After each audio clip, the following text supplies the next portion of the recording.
welcome back to another video. We're back with another afterglow for the Nintendo Direct September 2023. Wow. We are here Well, with Paul. Nintendo, I was saying we're here with you, Paul. welcome back, folks. Hope I'm not too annoying this time around. But yeah, we are literally filming this like 30 minutes after the Direct was finished, so Yep. so it's still in our fresh on brains. minds. Yeah, right on our brains, so we remember what we saw. But yeah, what did you think of the Nintendo Direct? I thought it was good, but not great. But at the same time, they had really great reveals. Like, especially the one that they ended the show with was phenomenal. But we'll get to that when we get to that. But if I had to summarize the Direct in one word, it would be refreshing.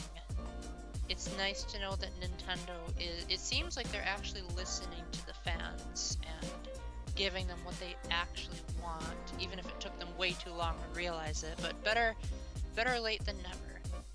Yeah. Also, as a heads up, guys, all of our games are published by Nintendo, so the third parties we were just like, the whole time about.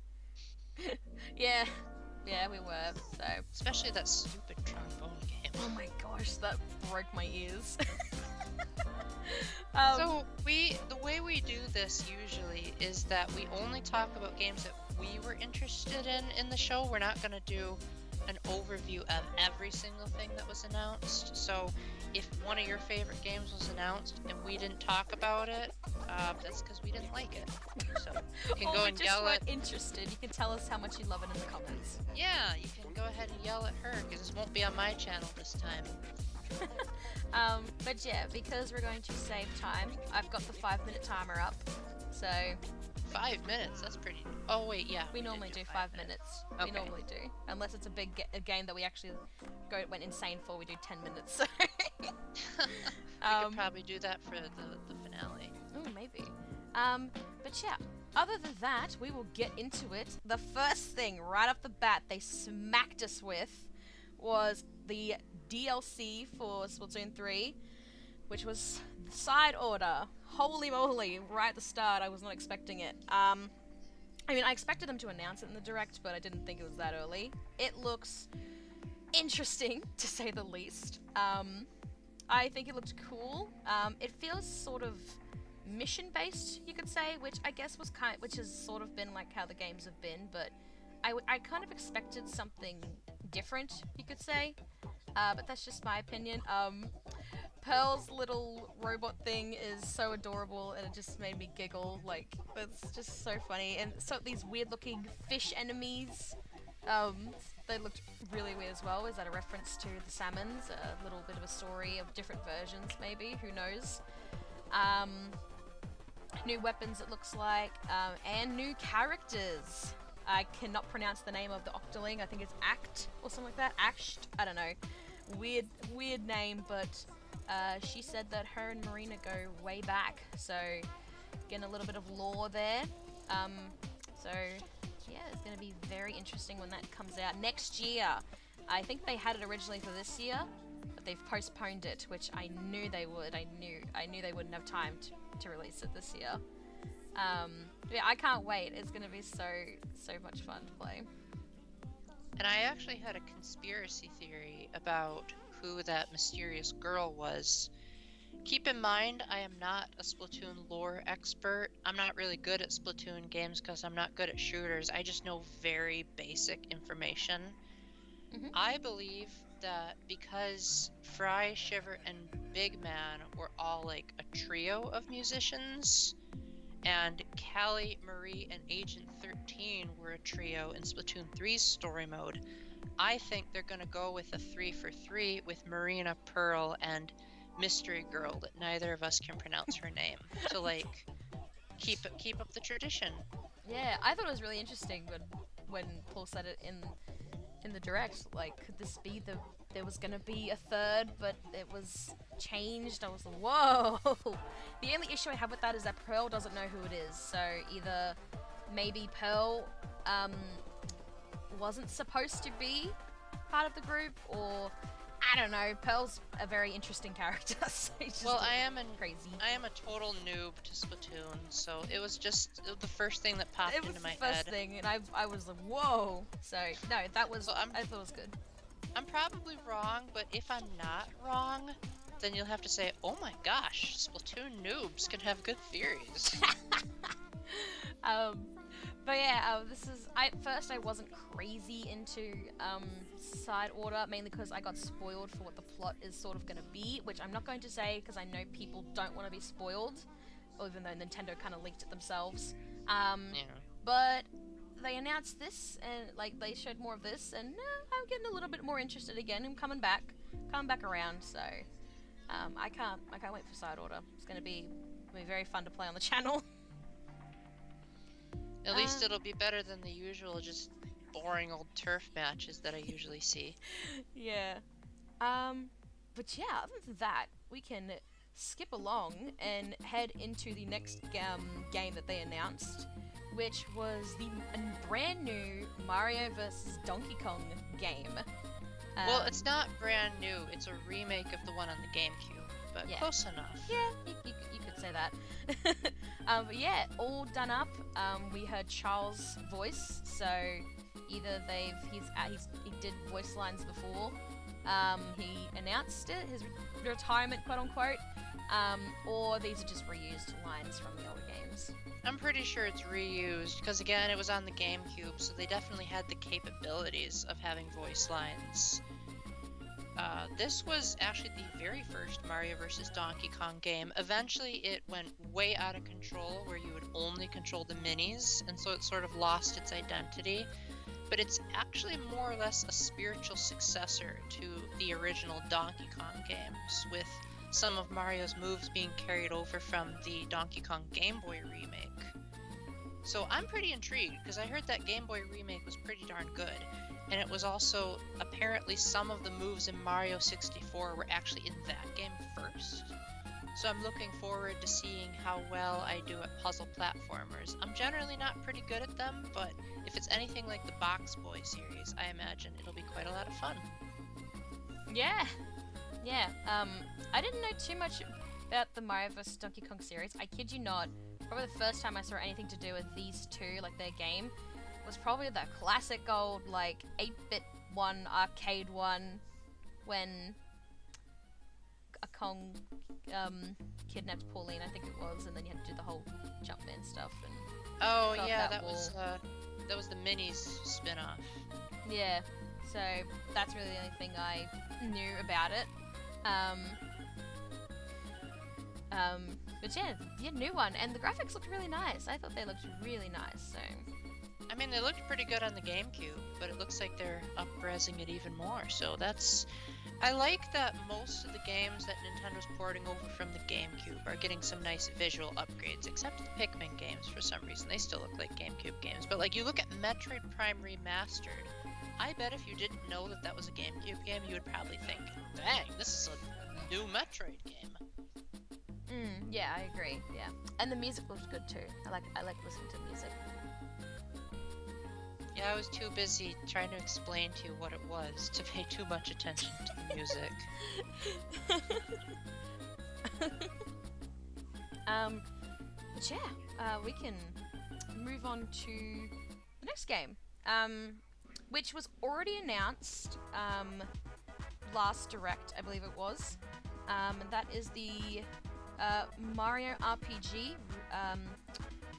You could say remade into better graphics. Well, they're also adding other things too. Yes, actually, they did add new things. Do you remember what they added? Sure do.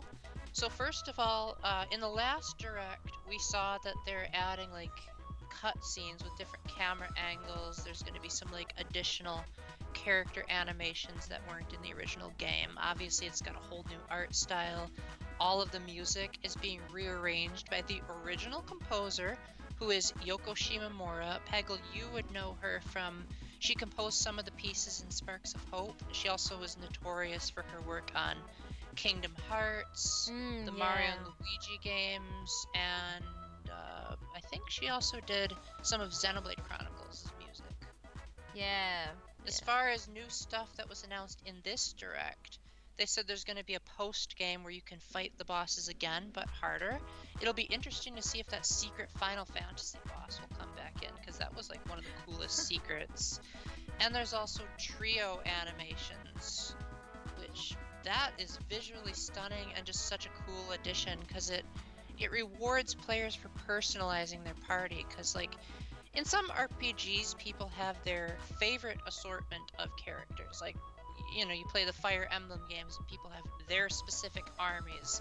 In Pokemon, you have your team of Pokemon. But in this, it looks like every single combination of characters has a different animation. I mean, there's only 5 characters in the game, so that's not much to brag about, but it's still super cool that they had that attention to detail. Yes, I'm still debating if I should get this game or not. I said I'm probably gonna watch other people first, see how they play it, and then I might decide if I'll get it or not. But the graphics and the music just looks so nice, and seeing some villains that I don't like I know who they are and their names, but I don't know too much about them.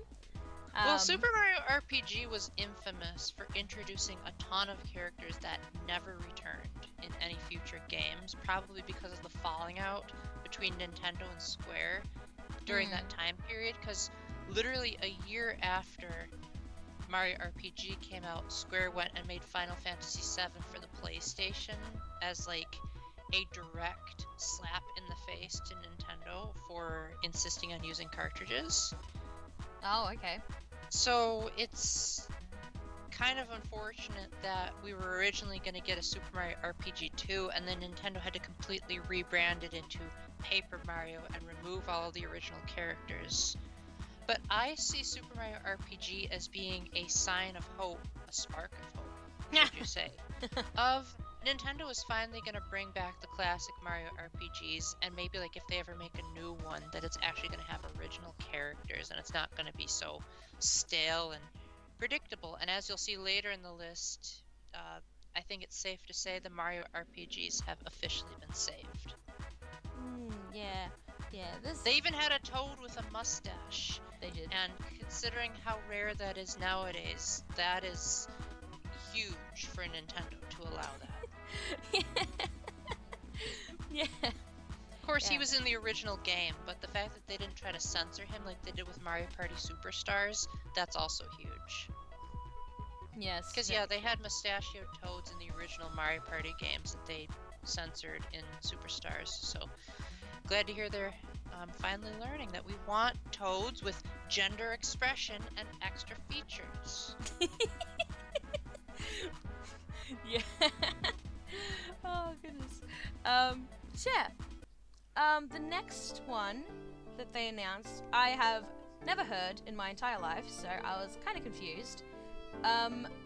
It's a game called Another Code, or there was another name before it, I believe. So, I actually played the original game, and I loved it, so I was way more excited about this than she was. So the series was originally called Other Code in Japan and Europe. It had 2 games, one of which was simply called Another Code, and the second game was called Another Code R. Another Code R actually never came to North America, it only went to Japan and Europe, so this will be the first time that we get to play it.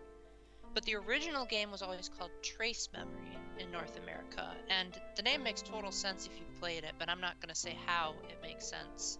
You control a 13-year-old girl named Ashley Robbins who goes to Blood Edward Island to try to find her dad that she thought was dead, but apparently he's actually alive. And along the way, she meets an amnesiac ghost boy named D, and apparently she's the only one that can see or hear him. And so she agrees to work together with him where he'll help her find her dad, and she'll help him find his lost memories.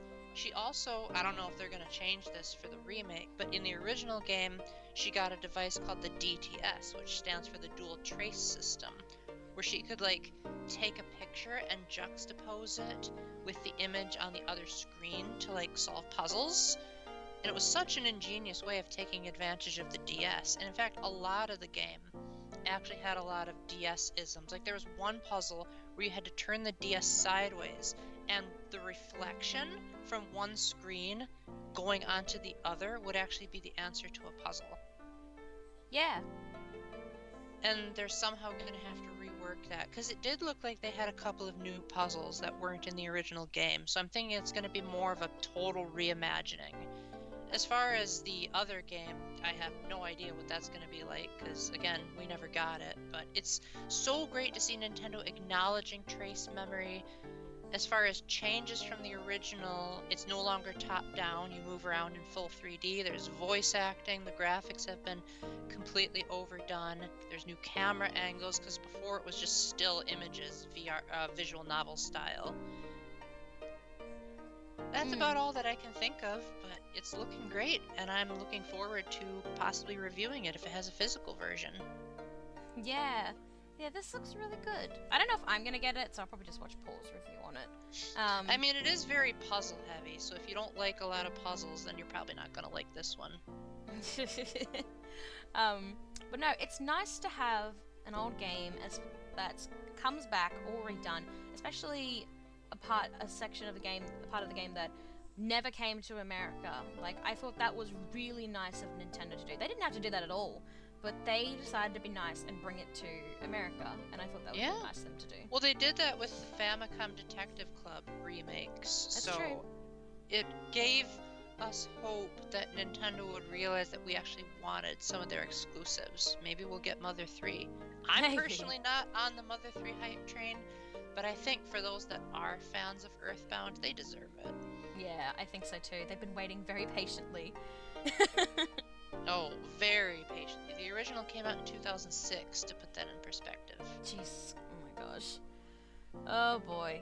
But yeah, the next one that came out is a game that I have mixed opinions on, but I did get more excited while watching it, and that is the new Princess Peach game, which is called Princess Peach Showtime.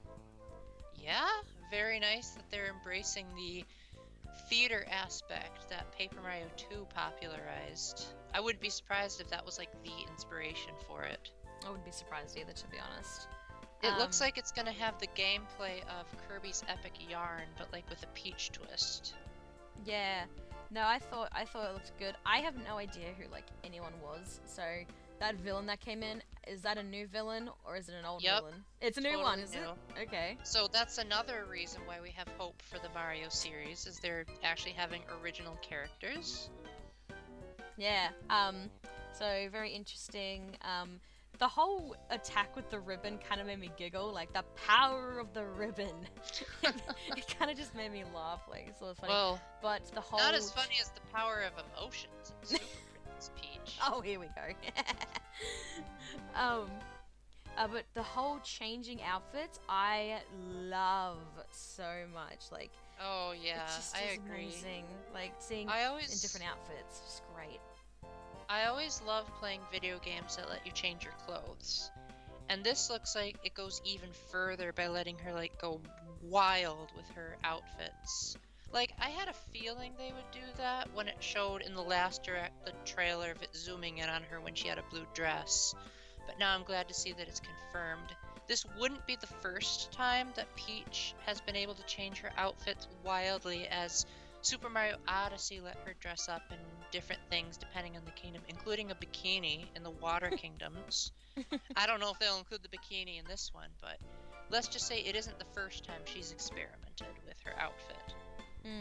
I loved this sword style Peach. I thought that was a great outfit. I got Puss in Boots vibes from that outfit.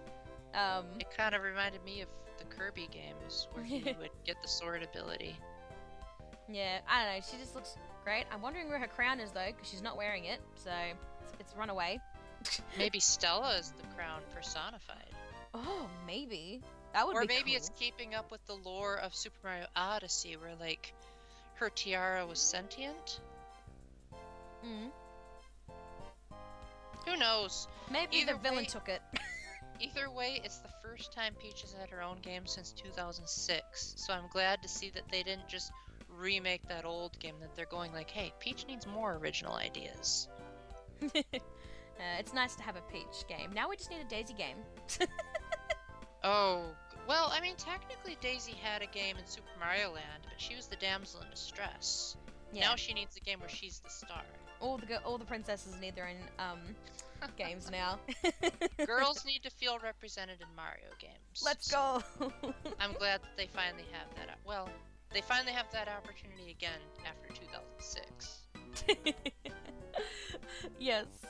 But yeah, the next thing that was announced is something that we've known for a while now. It's been announced quite a few times, but they gave us, I could say, a little bit more information on Detective Pikachu Returns, which is coming out in a month, less than a month even. They didn't give us much to work with in the trailer. Most of it was reused footage from the previous Direct. Yeah. But it is nice that we're finally getting a sequel, because the original game came out in 2018, and it left off on a massive cliffhanger. And I really liked it. I thought it was like a My First Ace Attorney type of experience, where you'd gather clues, talk to witnesses, and then you'd like answer the questions, but there was no penalty for getting it wrong, so it was nice and kid-friendly. Yes, guys. I thought the Paul loves a graphics were... Pokemon game. Yeah, it is wild, but the Pokemon spin-offs tend to do really good things that the mainline games just refuse to do. I think it looks way better than any of the mainline games on the Switch. It's got voice acting. That's also something the mainline games don't do. Kaiji Tang is the voice of Pikachu, which for those of you that don't know, he voiced Gonta and Yasuhiro in Danganronpa, as well as a few characters in games that I've played that Peggle hasn't.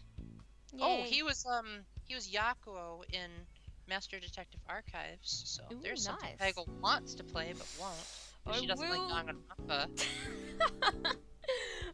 Oh, no, it's good. I've asked people if I should get this game. Everyone's telling me yes. Detective Pikachu Returns, you mean? Yes, everyone wants me to play this Detective Well, Pikachu. I would recommend you play the first game first, so Where that am you I know gonna what the get heck is going on. Where am I gonna find that? Yeah, that's true. Well, if you can, I would recommend doing that, or at least watching a Let's Play, because then you'll get the basic gist of like what it is that Pikachu is searching for. Yeah. Now, one thing that I'm a bit concerned about is that when I watched the Detective Pikachu movie, which came after the game, by the way, so Ryan Reynolds is the true imposter, it actually answered a lot of the questions that the game didn't. So I'm wondering if they'll just repeat those reveals from the movie, or if they're going to say, well, now that the movie's out, that'll spoil the game, so let's just make up a new reason for why Pikachu has amnesia. Let's make up a new explanation for what happened to Tim's dad. Yeah, I think, and I believe, don't quote me on this, but I believe they're making a second Detective Pikachu movie as well, so... I haven't heard anything about that, but I'm just glad they're making a second game. Yeah. Like, yay! And Pikachu still loves coffee. And women. And women! Let's not forget about that. The movie explained why that was. I'm hoping the movie is a little bit more tactful. Yeah. The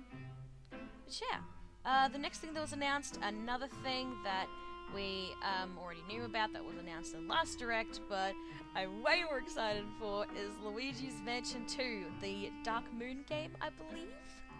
Except they're not calling it Dark Moon anymore. They're just calling it Luigi's Mansion 2 HD, which is interesting. Stupid. But they probably did it so that they could have the continuity with Luigi's Mansion 3. Like, why have a game with a subtitle and then have the sequel not have a subtitle? Didn't stop them with Mario Kart 7 and 8, though, so... Yeah. True. That's very true. No, but I can't wait. I think the HD actually looks really good. The game looks really nice. Considering, like, obviously Luigi's Mansion 3 looks better, but for what it's worth, I think this looks really nice. Well, one thing to keep in mind is that Dark Moon was developed by Next Level Games, which are the people behind the Super Mario Strikers games, as well as the Punch-Out game on the Wii. And one thing that they are particularly known for is their character animations are always very well done and extremely expressive. So the original Dark Moon aged really well because even if the graphics were like 3D SE, the character animations and expressions more than made up for it. So it was pretty easy to port over in that respect. It's if they can fine-tune the graphics to look like how they did in Luigi's Mansion 3, that'll be the real challenge. Yes. Now, one reason why Dark Moon divided the fan base is because the original Luigi's Mansion was much more open. Like, you know, you had the whole mansion to you. Obviously, you'd have to, like, figure out how to get through the mansion, but, like, you could feasibly walk from one end to the other after you'd gotten everything. Whereas Dark Moon was segmented into missions, which they're probably going to keep in just because that would be too hard to rework the game.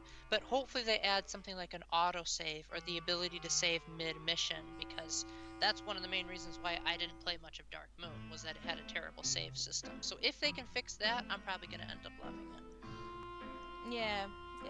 They've got the Scarescraper stuff as well, the online stuff for Luigi's Mansion as well, so let's see how that turns out. Well, the Scarescraper was in the original game. And I believe it's in the third game as well, so... Yeah, they had to bring it back. Yeah, of course they had to. I think I'm just concerned at how it's going to look, because while watching the other Luigis, like, run around, I was like, ooh, that's a bit of freeze framing. But, you know, welcome to online. When you're doing it across the pond especially, it's going to look crap. Speaking of online, is that the next thing on your list? Oh, it is indeed. A game... Oh, wow. That's good timing. A game that me and Paul were like, no, Nintendo is never, ever going to bring this game back. It is dead. It is gone forever.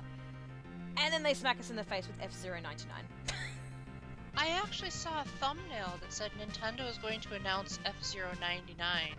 And I was like, oh, that's just a rumor. But that turned out to be true. We were wrong.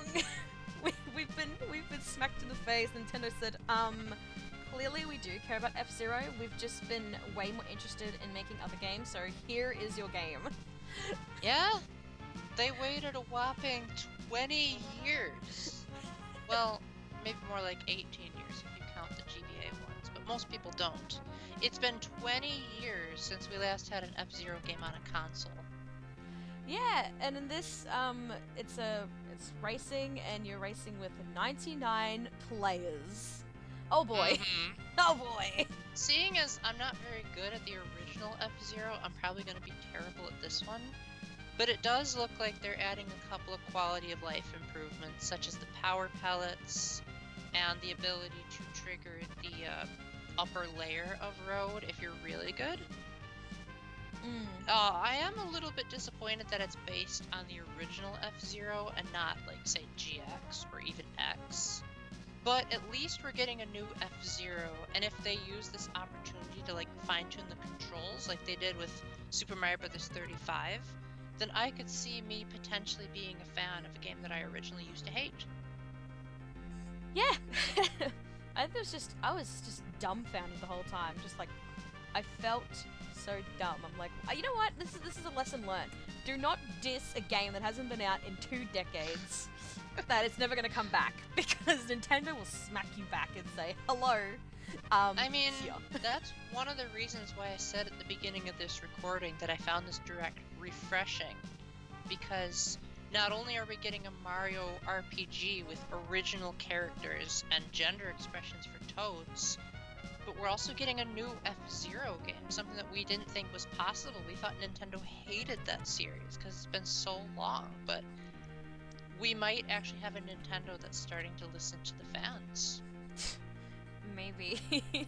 Hopefully it'll give hope that Nintendo won't take so long to make the next F-Zero game. Yeah. Let's see. Maybe we'll all be old by the time the next one comes out. I'm already old, and I'll probably just be dead by the next time it comes out. Oh, gosh. But yeah, the next one that we're going to talk about is, I mean, it's a game that's been out for years, but they announced a bit of the final wave for Mario Kart 8 Deluxe. It feels insane to say that out loud, because I can't believe we're already at the final wave already. I kind of figured it would be the final wave just because it's possible Nintendo might reveal their next system soon. And if they're going to keep making waves, I don't know if they'd want to do it on the last generation system. Yeah, and lots of people are finding this interesting that this is the final wave, it's ending soon, and Mario Kart Tour is also ending next month, so Mario Kart 9 maybe next console, who knows? I mean, Mario Kart 8 Deluxe sold insanely well, despite it, at the time, not having the Booster Course Pass, and just being a port of a Wii U game with very minimal changes. So, it goes to show you that Mario Kart as an IP is going to sell insanely well. Yeah, but yeah, what they showed, is it called Daisy Circuit? Yep. Yep, Daisy Circuit on the Wii, which is one of my favorite tracks, so I was very happy to see that. They Pretty also nice musical remix added too. not just 2 characters, but 4. The And we Nintendo thought was there was like, only nah. gonna be 2. Nintendo had 2 slots. If you look at it, it shows 2, but then they're like, Nintendo's like, actually, nah, have 2 extra. So they announced Diddy Kong from Double Dash, Funky Kong from the Wii, and Toadette and Pauline are both from Mario Kart Tour. So, Not Toadette, Peachette. oh, Peachette, sorry. Ugh, didn't Toadette, Peachette, same thing. I think Toadette is actually already in the base game. I think she is, yeah. But yeah, I thought this. I was just shocked. I was happy at first because I wanted Diddy Kong and Funky Kong. That was who I really wanted. Nintendo knew they were going to bring them in. They knew it from the start. I had no idea they were going to bring the other 2 in. I mean, I kind of had a feeling Pauline was going to come, but I was like, whoa, brought in the others. Well, but yeah. Pauline's kind of gotten a resurgence ever since Super Mario Odyssey. I mean, technically she got her resurgence in the second Mario vs. Donkey Kong game, but like no one remembers that. So Mario Odyssey is the game that made people realize, dude, she should be in more Mario games. So I'm glad we're seeing her more coexisting with Peach and Daisy and Rosalina as like who's gonna take the spot as Mario's ultimate love interest. Yeah. But yeah, that's all they announced though. They haven't announced anything else. It's coming out in holiday of 2023, which I'm assuming is December. So, That's we'll usually probably- what it means when yeah. they say holiday. Yeah, December. So we're probably going to get more announcements for the other maps. Probably November, I'm going to feel. I'm getting that sort of thing. Maybe mid-November we'll probably get the rest. Please, no more tour tracks. I feel like they're going to announce at least 1 or 2 because there's 2 new tour tracks that came out. So they'll probably add those in. Well, considering that Tour has a rotation for its tracks, instead of just being able to select it from a menu like common sense, they're going to want to probably add in all of the Tour tracks so that people can readily access them. Yeah. I But just want my Warrior Stadium. Yeah, at the same time, those of us who subscribed to the Booster Course Pack wanted it for the courses we actually cared about. Ooh, burn.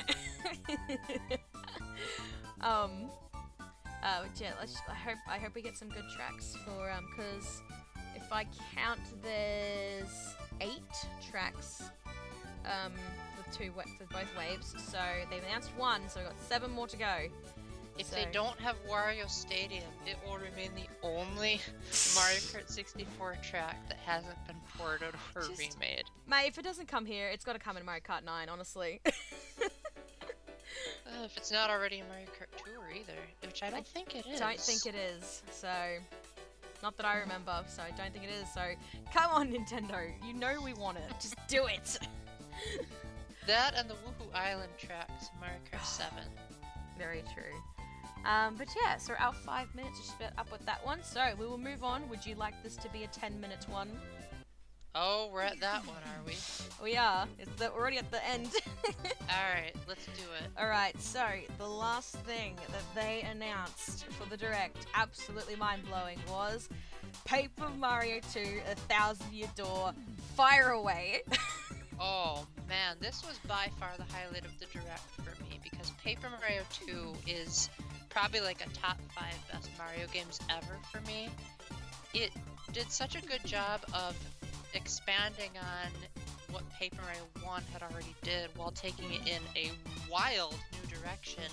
This has to be some of the craziest stuff I've ever seen in a Mario game. If you thought Super Mario Bros. Wonder was a wild and crazy game, you haven't played Paper Mario 2.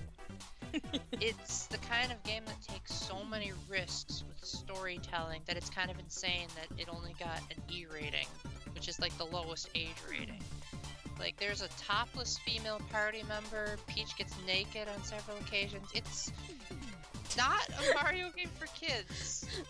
But if you can look past all of that adult stuff, it's got really good battle mechanics. I personally don't really like the music, but they're remaking the music so it sounds like it's with real instruments, so that really helps, because I hated Paper Mario 2's original soundtrack. They're also adding voice clips, not like full voice acting, but like each character has their own unique gibberish. Yeah, kind of like Animal like Crossing. Like the Banjo-Kazooie games. Yeah, Banjo-Kazooie and Animal Crossing, that sort of stuff. Yup, they're remaking the graphics so that they're not quite to the level of Origami King, but like it's not just an upscale of the GameCube game. I'm hoping they add an ability to fast travel, because one of the few things that is universally panned about Paper Mario 2 is that it had a lot of backtracking and Mario moved very slowly. Especially in Chapter 4. Or not Chapter 4. Chapter 4 was Oh, one of they the split worst in examples. chapters. Yeah, but that's a good thing. Okay. Because they allow for more unique stories that like all add together for a good finale. Mm-hmm. And generally speaking, I think Paper Mario 2 is, in my opinion, the second best story-based Mario game I've ever played. Like, it really goes hard on the narrative, and all of it adds to a really satisfying payoff. It's not like zero escape levels of plot, but it's more than what you usually expect in a Mario game. Yeah. And I don't want to spoil too much about it, because like I said, this is one of the wildest and weirdest Mario games, but I will say that you get to play as both Peach and Bowser, which I know Pendle's going to be excited about. Oh boy. You play in front of a live audience, so like the audience reacts to how well you do the action commits. You can even attack the audience if they try to throw stuff at you, but sometimes they'll try to toss you helpful items and you can still attack them and not get the item. You can also like face the crowd directly and like wave at them, and that'll get you extra star points. So the battles feel more alive. Mario has like different curses that he can turn on that are actually blessings, but the game's humor treats them as though they're terrible punishments.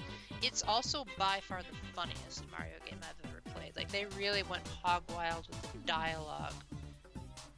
They also made it really modern dialogue. Well, modern by 2004 standards. Like, a lot of characters would say crud, and there were times where you could choose what Mario wanted to say, and he had like this really tough guy type of persona, so I wouldn't be surprised if like they had gotten Bob Hoskins to voice him, because that would have made sense.